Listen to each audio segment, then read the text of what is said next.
মৰমৰ ছাত্ৰ-ছাত্ৰীসকল, digital school আসামলৈ তোমালোকক স্বাগতম জনাইছোঁ। আজি মই তোমালোকৰ লগত আলোচনা কৰিম ক্লাছ 6ৰ হিন্দী। ক্লাছ 6ৰ হিন্দীটো পাৰ্ট নম্বৰ 3 আলোচনা কৰিম, ধৈৰ্য কা পাৰ্ট। এই চেপ্টাৰটোৰ যিখিনি কুৱেশ্যন এনসাৰ আছে তাৰ লগতে MCQ আলোচনা কৰিম। ভিডিঅ'টো শেষলৈ চাই থাকিবা। আৰু এতিয়ালৈকে যদি আমাৰ চেনেলটো ছাবস্ক্ৰাইব কৰা নাই তেনেহ'লে এতিয়াই ছাবস্ক্ৰাইব কৰি লোৱা। তাহা এতিয়া আৰম্ভ কৰিম। अभ्यासमाला पर की दिया আছে 3 नंबर टू क्वेश्चन लैसो। पाठ के आधार पर निम्नलिखित प्रश्न का उत्तर दो। गौतम बुद्ध कहाँ जा रहे थे? गौतम बुद्ध एक गांव से दूसरे गांव पैदल जा रहे थे। बुद्ध ने अपने शिष्य से क्या कहा? बुद्ध ने शिष्य से कहा, बहुत प्यास लगी है, कहीं से थोड़ा जल ले आओ। शिष्य जल लाने के लिए कहा गया। शिष्य जल लाने के लिए एक छोटी सी पोखर के पास गया। पोखर का जल गंदा क्यों हो गया? पोखर का जल गंदा हो गया क्योंकि बैल डरकर जल से होता हुआ निकल भागा। अंत में बुद्ध ने शिष्य से क्या कहा?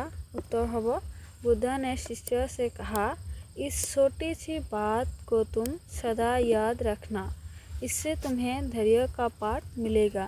जब भी तुम्हारा मन अशांत हो तो उसे थोड़ा समय देना, मन की मिलनता और अशांति बैठ जाएगी, मन अपने आप शांत हो जाएगा।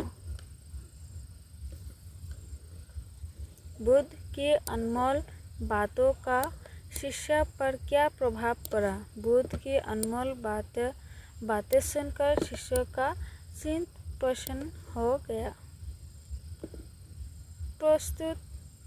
प्रस्तुत जातक कथा से हमें क्या सीख मिलती है? आओ चर्चा करें।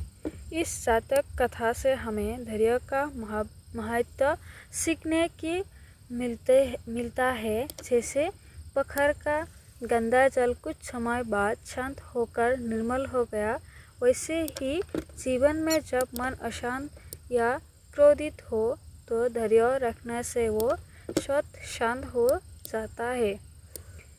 यह कथा सिखाती है कि जल्दबाजी या अधीरता के बजाय शांति और धैर्य से समस्याओं का समाधान किया जा सकता है।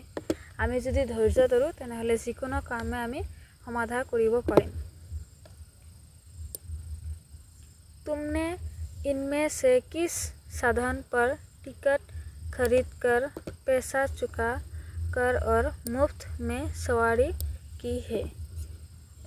माने तुम्हालोके याते किछुमान माने नाम दिया आछे, माने बास, चोआ याते बास, रिक्शा, साइकेल, गदी, बेलगाड़ी एबोर दिया आछे, रेलगाड़ी एबोर दि तुम्हालोके यात्रा करिले माने की करिब लागे? टिकेट कत टिकेट काटिब लागे, कत अकल खाली पैसा लागे, कत माने तुमी फ्रीते एने जाब पारा, पैसा नालागे, टिकेटो नालागे, সেইবোৰ মানে राइट चिन দিব লাগে। तो बासेरे गले बास से क्या होता है, टिकेट लागे और पैसाओ लागे। रिक्शा अकल पैसा, साइकेल एने যাব पारो आमी साइकेल चलाई, पैसा नालागे, टिकेटो नालागे। गदी से एने যাব पारो आमी, रेलगाड़ी पैसा लागिब, रेलगाड़ी पैसा लागिब, टका लागिब। पुराने ज़माने में लोग किन स्रोतों से जल पीते थे? आओ जाने। आगर जुगर मानुहबिलाके माने पुराना मानुहबिलाके কৰ পৰা पानी पान কৰিছিল সেইবোৰ জাগাৰ नाम लिखिब लागे। आगर दिনৰ मानुहे কৰ পৰা पानी पान কৰিছিল? पोखर, नदी, झरना এইবোৰৰ পৰা पानी पान কৰিছিল, पानी संग्रह কৰিছিল। आजकल पोखर, नदी, झरने आदि का जल प्रदूषित होने के कारण पीने लायक नहीं माना जाता है। तुम शुद्ध पेयजल के लिए इनमें से कौन सी स्रोत का उपयोग करती हो, चिन्हित करो। तो आजिकाली की करे मानुहे नदी, पुखुर, बिल जिए नोकोवा एबोर पानीबिलाक की होइसे लेतेरा हो गइसे, एबोर पानी मानुहे खाबो कारण उपयुक्त নহয়। तो एतियार मानुहे की करे माने दमकल व्यवहार करे, कुआर पानी लय, तारपर नल माने टेप व्यवहार करे, সেইবোৰৰ পৰা আমি কি কৰো পানী লওঁ।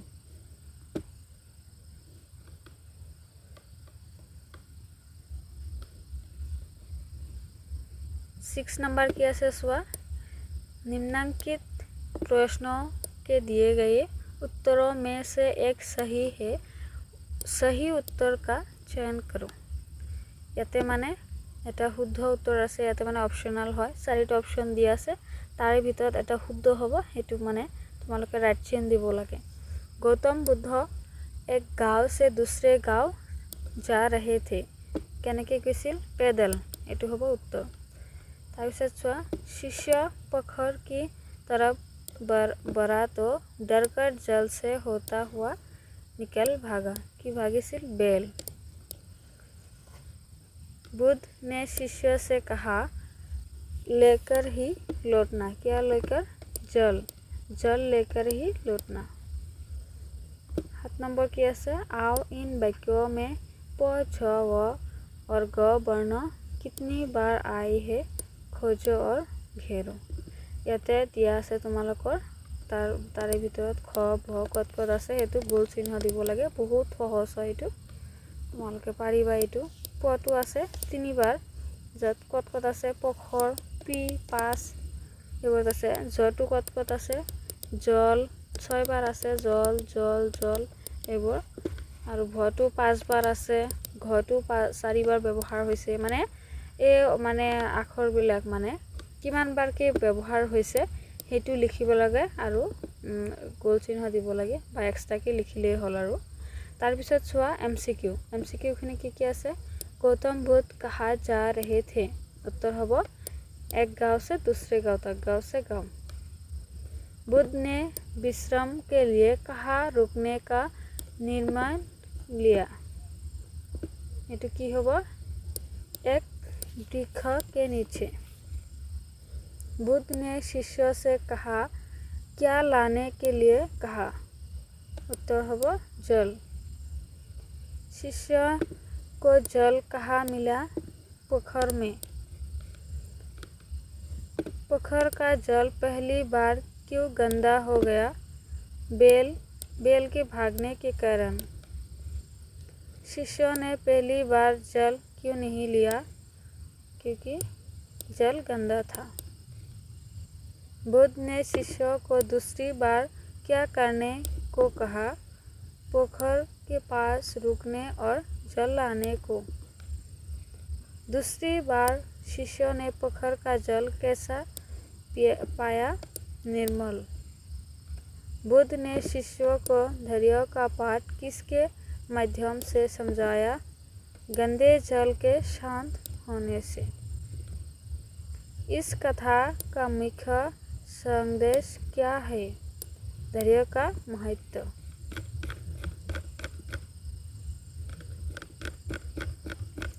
আজিৰ পাঠটো আছিল ইমানে তোমালোকে যদি ভিডিওটো ভাল পাইছা তেনেহলে লাইক কৰিবা কমেন্ট কৰিবা আৰু লগৰ বিলাকৰ লগত শেয়াৰ কৰিবা যাতে সকলোৱে পঢ়িব পাৰে সকলোৰ সুবিধাৰ কাৰণে আমি এইবোৰ বনাও তোমালোকৰ যাতে ভাল হয় ধন্যবাদ